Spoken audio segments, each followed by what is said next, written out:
तो क्या हाल है बच्चों। होप सो कि जहां पे भी होंगे मस्त होंगे, बिंदास होंगे और जोरदार तरीके से बोर्ड के लिए तैयार होंगे और बोर्ड की तैयारी को कर रहे होंगे। होप सो कि अभी तक जितने भी आपके चैप्टर्स के वीडियो पड़े हैं चैनल पे, उन सारे वीडियोस को आपने देख लिया होगा और वहां से कॉन्सेप्ट को बिल्ड कर लिया होगा। जैसा कि हम सब जानते हैं कि जो डिफरेंशिएशन होता है that will breaks down the things into a pieces, but इसी का opposite that is integration joins that pieces to make that thing. वो थिंग्स को बनाने के लिए उन पीसेस को क्या करता है, ज्वाइन करता है। और उन पीसेस को ज्वाइन करने के लिए आज हमने अपने टॉपिक का स्टार्ट किया है इंटीग्रेशन। तो आज की क्लास में हमको पढ़ना है इंटीग्रेशन के बारे में। इंटीग्रेशन क्या होता है, डेरिवेटिव से कैसे उल्टा होता है, क्यों रिलेट करता है, क्यों हमको पढ़ना है इंटीग्रेशन, उन सारी चीजों के आज के क्लास में जानेंगे और फिर कुछ उससे रिलेटेड फॉर्मूलेस को पढ़ेंगे। तो आज की क्लास वेरी इंपॉर्टेंट होने वाली है। क्यों? क्योंकि integration is one of the most important topic for your board exam as well as for your the competition. जो भी कंपटीशन पीसीएम वाले बच्चे देंगे उनके लिए इंटीग्रेशन बहुत ही ज्यादा इंपॉर्टेंट हो जाता है। और सिर्फ इंटीग्रेशन मैथ्स में नहीं बल्कि बाकी सब्जेक्ट्स में भी इनका यूज होता है। कॉमर्स में भी इंटीग्रेशन है, फिजिक्स में भी इंटीग्रेशन है, केमिस्ट्री में भी इंटीग्रेशन है। That means integration is a part of all the other subject also. तो इसलिए इंटीग्रेशन बहुत ही ज्यादा इंपॉर्टेंट है। तो आज की क्लास को हम अपने स्टार्ट करते हैं।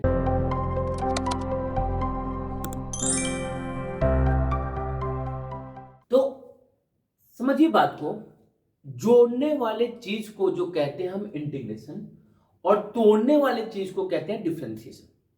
और तोड़ने वाले से बड़ा कौन होता है? जोड़ने वाला। जो दो लोगों को मिलाता है वो बड़ा होता है, जो दो लोगों को अलग करता है वो बड़ा नहीं होता है, वो दुष्ट होता है, वो बेकार आदमी होता है। भैया एक तो बड़ी मेहनत से लोग मिलते हैं, हाँ है ना, बहुत मेहनत लगता है मिलने में, और मिल गए तो उसको कोई तीसरा आदमी आके तोड़ दिया। बताइए वो कितना गलत काम किया। और उनको मिलाने के लिए पूरी कायनात लग जाती है कि वो मिल जाए, और तोड़ने के लिए सिर्फ एक आदमी काफी होता है। वो चाहे इधर से आए चाहे उधर से आए, और ज्यादातर उधर से ही आता है तोड़ने वाला, इधर से तो बहुत कम मिलते हैं। तो हमको तोड़ने वाली चीज पे ध्यान ना देके जोड़ने वाली चीज पे ज्यादा ध्यान देना है। और जोड़ने वाली चीज कौन है? तो इंटीग्रेशन। क्या होता है इंटीग्रेशन? इंटीग्रेशन जो होता है ये डिफरेंशिएशन का अपोजिट होता है, इसीलिए इसका नाम जो होता है कहते हैं हम anti derivative. Integration is also known as anti derivative. Derivative का उल्टा। डेरिवेटिव का क्या होता है? उल्टा। क्या होता है बातों को समझिएगा। जैसे मान लीजिए कि आप गाड़ी चला रहे हैं और गाड़ी में आपकी कुछ स्पीड चल रही है और पीछे वाला जो आदमी है वो बैठा हुआ है। अचानक से वो आंख बंद किया हुआ था, अचानक से आंख खुला और उसने स्पीड देखा, ओ भाई साहब 110 की स्पीड से चल रहे। तो उसने पूछा कि भैया ये बताइए लास्ट 5 मिनट में आपने कितना डिस्टेंस चला है? लास्ट 5 मिनट में आपने कितना डिस्टेंस चला, इसको बता दीजिए। अब आपने कहा कितना डिस्टेंस चला है हमको कैसे पता चलेगा? तो इस डिस्टेंस को बताने के लिए हमने किसका यूज किया? इंटीग्रेशन का।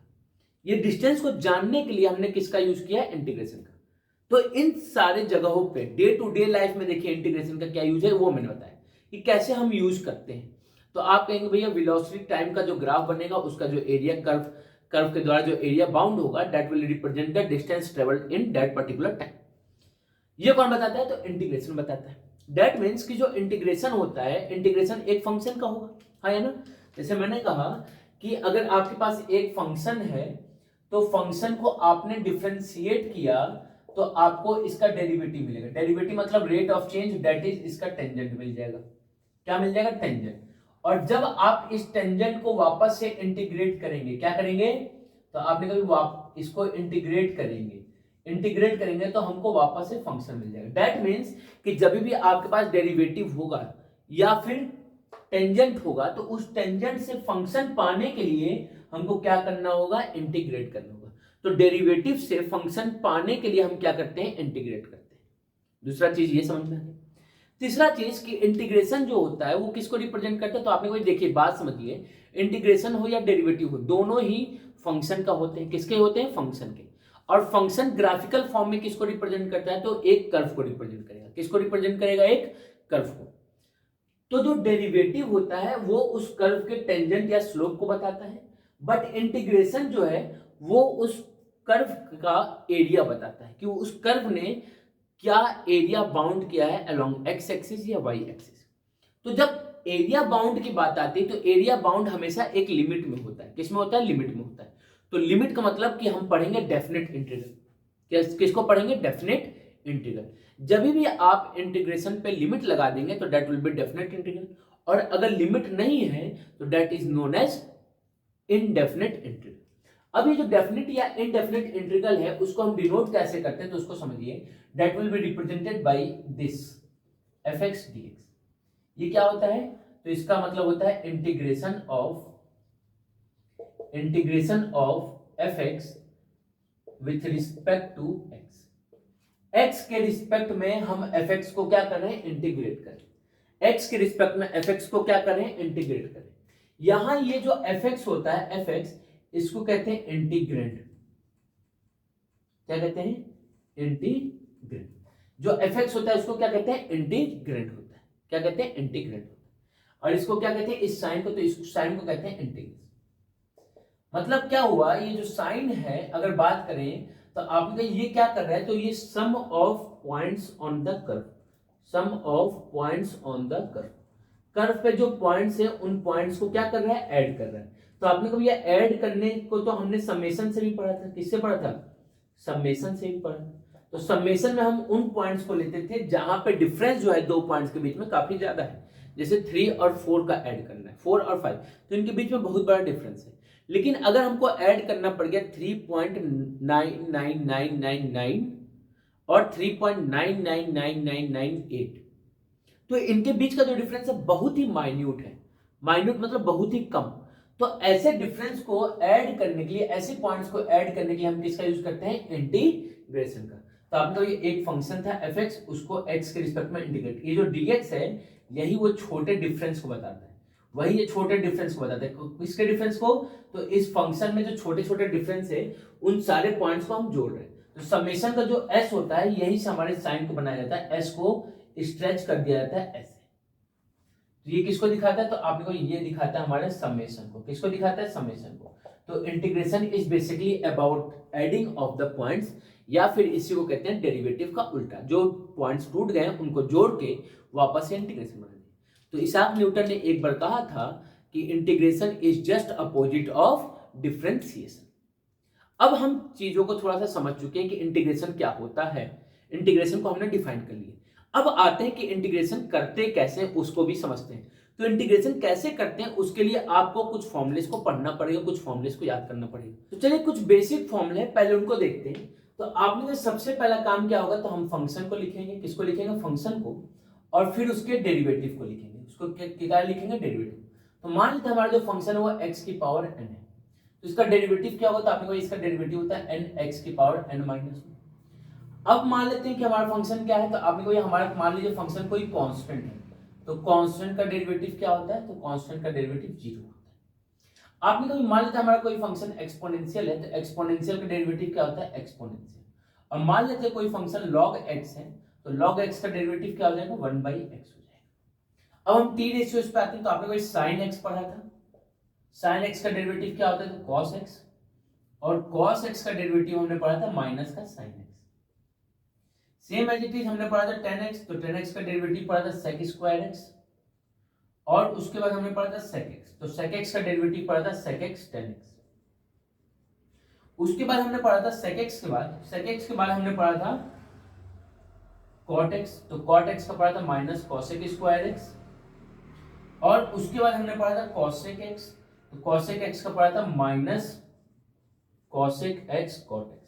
क्या पढ़ा था कि जहां पे भी c होता है उसके डेरिवेटिव में माइनस आ जाता है, जहां पे भी c होता है उसके डेरिवेटिव में माइनस आ जाता है। अब आपने कहा ये तो हमारा डेरिवेटिव था, ये हमने पढ़ा था। अब हमको जो पढ़ना है वो पढ़ना है डेरिवेटिव का इंटीग्रेशन। ये जो डेरिवेटिव है उनका इंटीग्रेशन क्या है? तो आपने कहा इसका जो इंटीग्रेशन होगा वो हमेशा x की पावर n हो जाएगा। क्या हो जाएगा? x की पावर n। अब ये 0 है तो 0 का कोई मतलब नहीं है।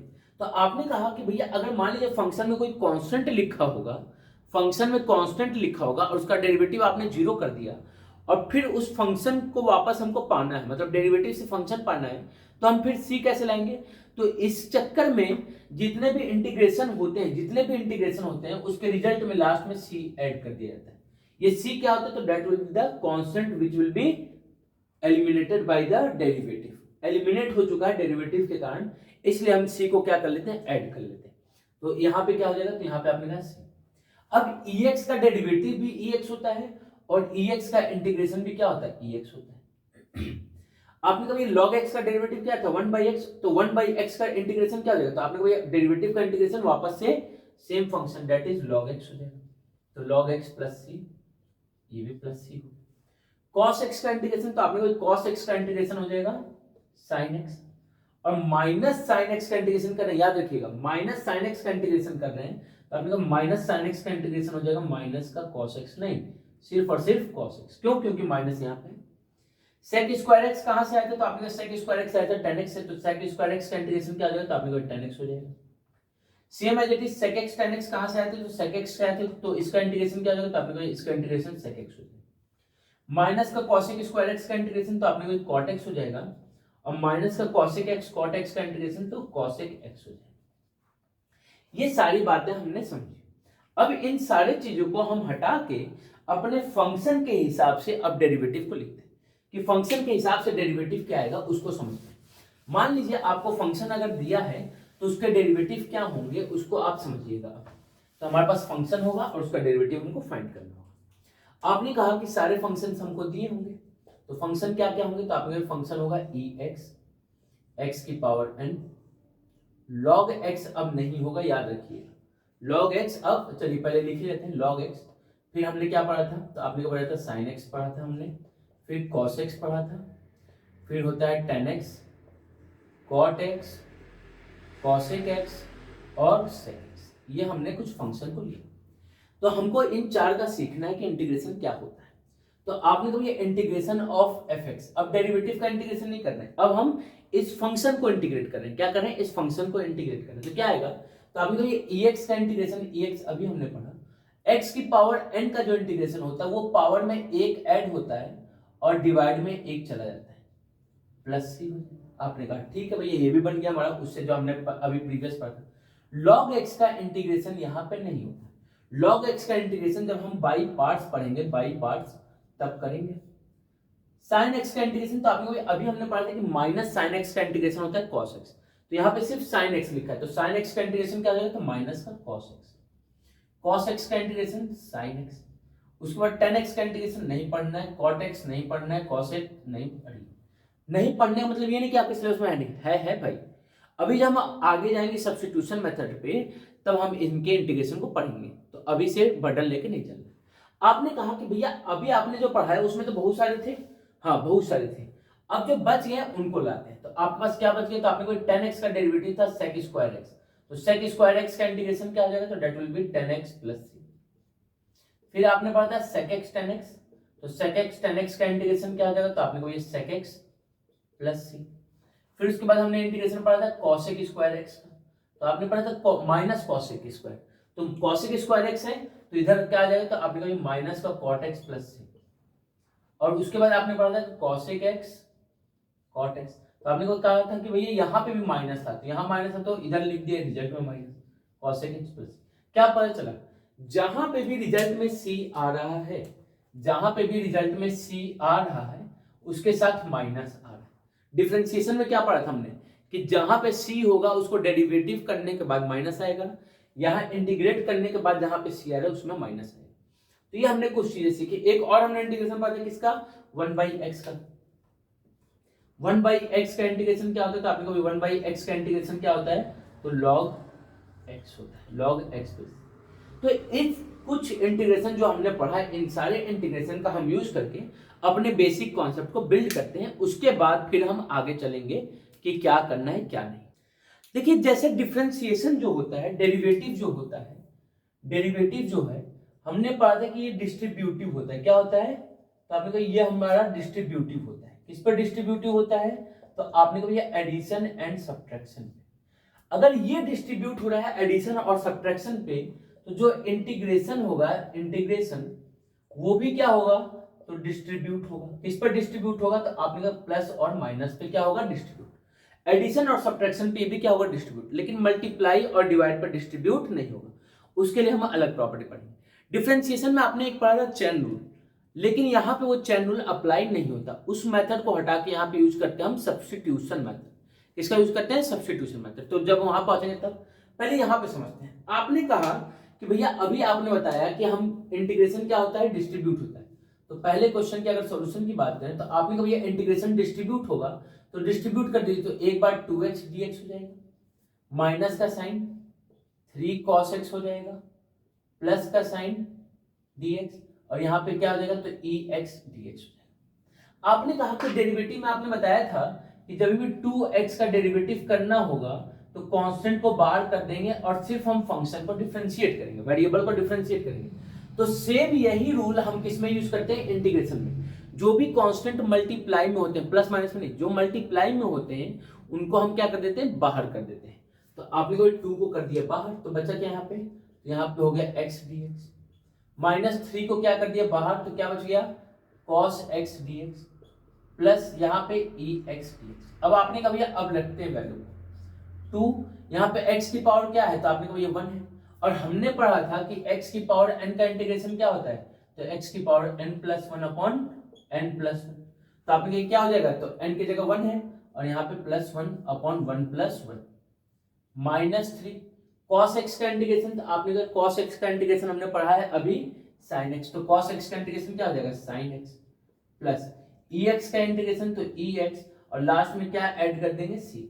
ये बात याद रखिएगा, ये इंपॉर्टेंट होता है।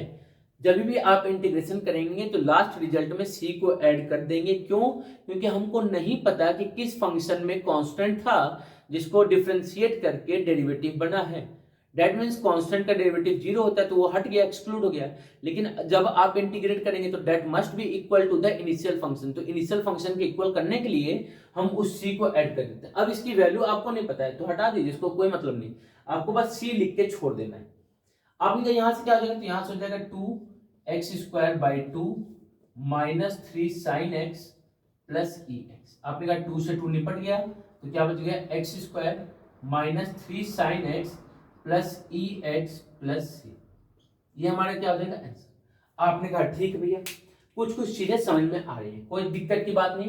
कुछ कुछ चीजें समझ में आनी चाहिए, पूरी समझ में आ गई तो दिक्कत की बात है।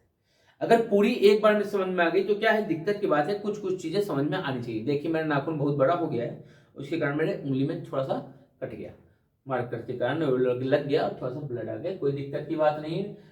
खून पसीने को निकाल के हम पढ़ाएंगे, लेकिन पढ़ाएंगे जरूर, और बोर्ड में परचम लहराएंगे, लेकिन लहराएंगे जरूर। बहुत बढ़िया। क्वेश्चन नंबर 2 को देखते हैं। तो क्वेश्चन नंबर 2 का सॉल्यूशन क्या करें? तो आपने कहा क्वेश्चन नंबर 2 कह रहा है sec x, और ब्रैकेट में लिखा है sec x plus 10x dx। क्या करेंगे? तो आपने को ये अब हम मल्टीप्लाई करेंगे। क्या करेंगे सबसे पहला काम? तो सबसे पहला काम ब्रैकेट को ओपन करेंगे। तो ब्रैकेट को ओपन करेंगे तो sec x into sec x क्या हो जाएगा?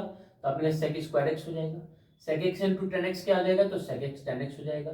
और आपने कहा भैया अभी हमने पढ़ा है कि इंटीग्रेशन डिस्ट्रीब्यूटिव होता है, तो that will be equal to sec square x dx plus sec x 10x dx।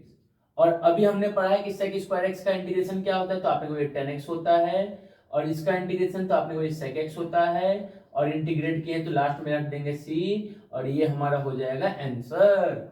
आपने कहा कि भैया मजा आ गया इंटीग्रेशन में। अब नेक्स्ट क्लास में हम लोग इंटीग्रेशन के और बेहतरीन क्वेश्चन करेंगे और मेथड सीखेंगे कि कितने मेथड हमारे पास है इंटीग्रेशन को करने के लिए। तो मिलते हैं नेक्स्ट क्लास में, तब तक के लिए जय हिंद, जय भारत।